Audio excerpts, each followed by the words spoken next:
बलिया मौसम बलिया सुनी सुनी भगवान चल बिहार हो कभी राजा जी के कुरवे में जवन हो के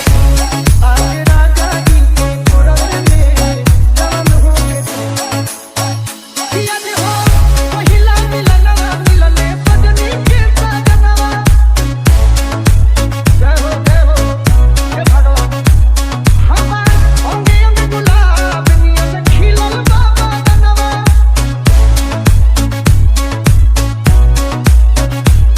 सुनी सुनी भगवान चल बिहार हो कभी कि सुनी सुनी भगवान जन बिहार हो कभी राजा जी के कुरवे में जवन हो कभी आज राजा जी के कुरवे में जवन हो कभी मौसम बलिया मौसम राजा जी के बलिया उठावा में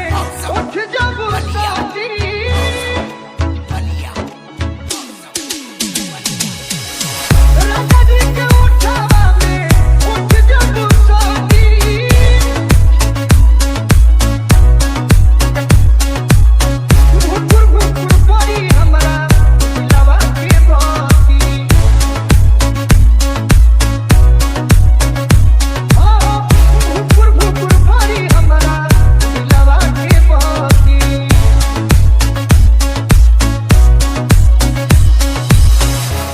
कहतरी औरत किरत भर लभ के दरियावे में हे भगवान जी हमार दिल के बात सुन ली आज जोन मन में मनोकामना बा आज पूरे कर किरत भर लभ के दरियावे में मेहान हो के दी आज राजा जी के कोरवे में